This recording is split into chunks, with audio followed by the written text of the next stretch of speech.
एक दिन उसके द्वार पर कोई संत आए, कहा भैया जा रहे हैं तीर्थ यात्रा पर, पैदल हूं, हर गांव में भिक्षा मांग कर खा लेता हूं, सो भैया आज की रात यहीं गुजारनी है, तो तुम्हारे द्वार पर ही आज हम विश्राम करेंगे, तो भोजन की व्यवस्था करो। किसान बड़ा धार्मिक था, उसने बढ़िया संत के लिए कच्चा दे दिया, आटा इत्यादि। संत ने कच्चा ही मांगा, कहा लो। संत ने बना करके उसे भोग लगाकर किसान को प्रसाद देकर ग्रहण कर लिया। संत ने सोचा कि इसका अन्न खाए हैं, कुछ इसकी सदगति। देखो संत के पास क्या है देने के लिए? संत के पास देने के लिए एक ही चीज है, बोले ईश्वर तक पहुंचने का उपाय, ईश्वर तक पहुंचने का रास्ता संतों को पता है, सो वही रास्ता सबको बताते रहते हैं। किसी की समझ में आता है तो उस रास्ते पर चल के वो ईश्वर तक पहुंच जाते हैं, किसी की समझ में नहीं आता सो नहीं पहुंच पाते। संत ने कहा किसान से, भैया तुम रोज 1 घंटा कीर्तन किया करो। किसान ने कहा सरकार ये काम नहीं हो सकता, मैं किसान हूं और बहुत काम रहता है, पत्नी बच्चों में किसानी में समय बिल्कुल नहीं मिलता कि मैं 1 घंटा कीर्तन करूं। तो संत ने कहा कोई बात नहीं, तुम 1 घंटा कीर्तन नहीं कर सकते तो पास में कोई मंदिर हो तो नियम बनाओ और नियम से 1 बार ठाकुर जी का दर्शन करने मंदिर जाया करो। किसान बोला सरकार हम ये भी नहीं कर सकते, मंदिर थोड़ा 100-200 कदम पे दूर है, कई बार समय नहीं मिलता, भागना पड़ता है खेत की तरफ। अब संत बड़े चक्कर में पड़े, से क्या उपाय बताऊं? तो संत ने उसी से पूछा अच्छा ये बताओ तुम क्या कर सकते हो? जो भी करना नियम से करना, वो नियम तोड़ना मत। यदि तुम इस नियम से चलोगे तो तुम्हारी भी नैया पार हो जाएगी। तो किसान बोला मेरे बगल में घर के बाजू में एक कुम्हार रहता है, घड़ा बनाता है, आप कहो तो मैं उसका रोज दर्शन कर लिया करूंगा, ये नियम हो सकता? संत ने कहा ठीक है, तुम उस कुम्हार का दर्शन किया करो, नियम बनाओ कि कुम्हार का दर्शन किए बिना तुम भोजन नहीं करोगे, नियम बनाओ।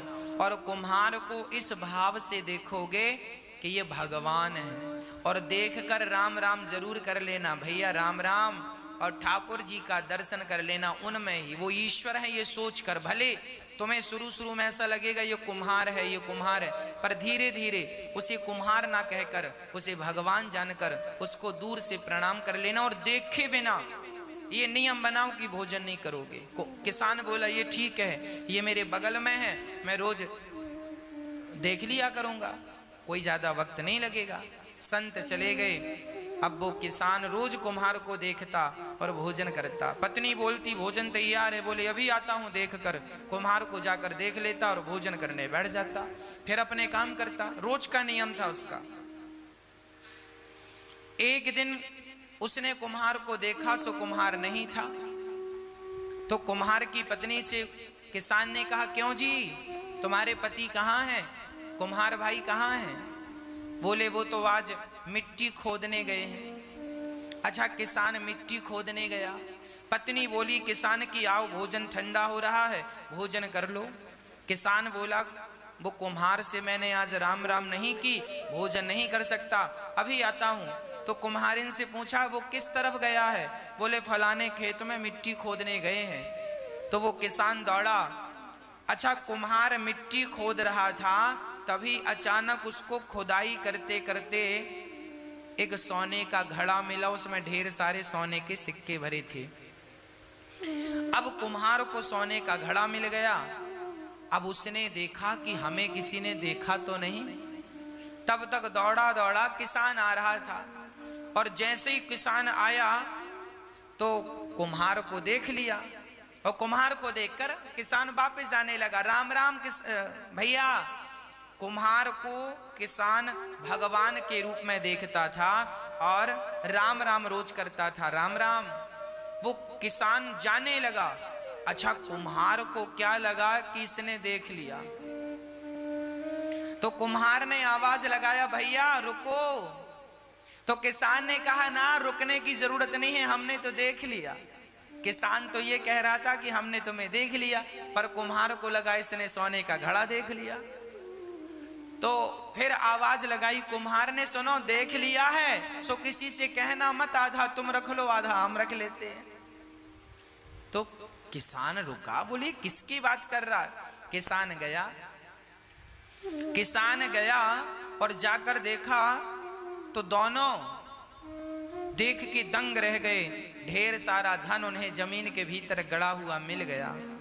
दोनों ने आपस में बांटकर उस धन से साधु संतों की सेवा स्टार्ट करी। और उस किसान ने पूरी बात बताई कि एक संत को मैंने केवल एक दिन का भोजन कराया, उस भोजन कराने का फल यह है कि उन्होंने मुझे नियम में बांध दिया, और आज उस नियम में बंधने के कारण विधाता ने मेरी सारी दरिद्रता दूर कर दी, मेरा धन धान्य से घर भर दिया। एक बार किसी भूखे व्यक्ति को भोजन कराने का ये फल है कि देर सवेर ईश्वर तुम्हें धनवान बनाएंगे बनाएंगे बनाएंगे। आप एक नियम बनाओ कि रोज भगवान का कीर्तन करेंगे, रोज भगवान का नाम जपेंगे। बिना नाम जपे, बिना कीर्तन किए, बिना ईश्वर का दर्शन किए भोजन ग्रहण नहीं करेंगे। ये नियम, जो व्यक्ति नियम से चलता है उसे भगवत प्राप्ति निश्चित होती है। इसलिए नियम जरूरी है जीवन में।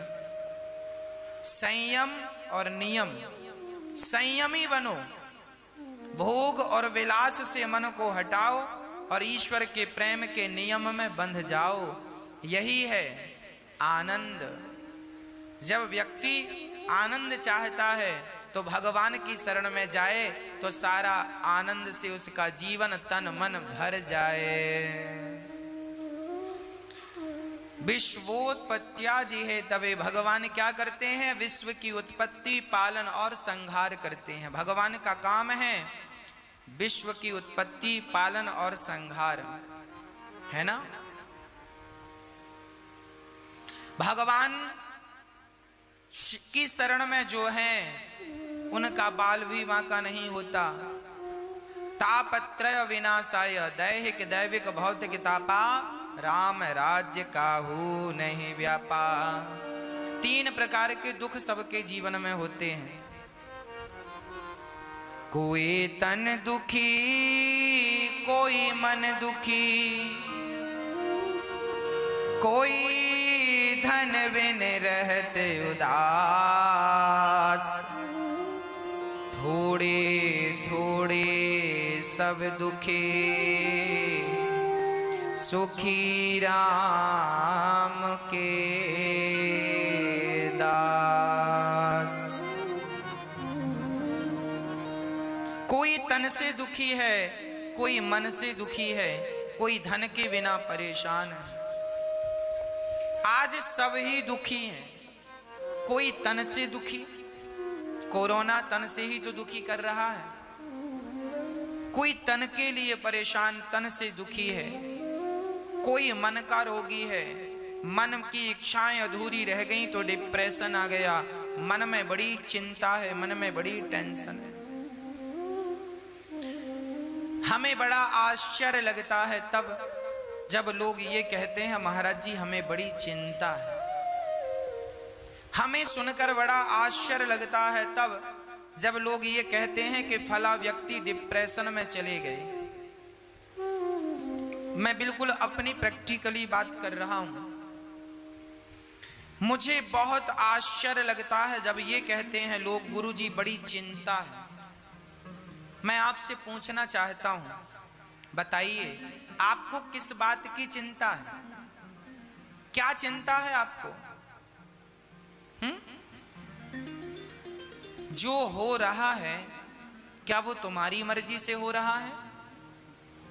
नहीं, ईश्वर की मर्जी से हो रहा है। अच्छा, जो कल हुआ क्या वो तुम्हारी मर्जी से हुआ?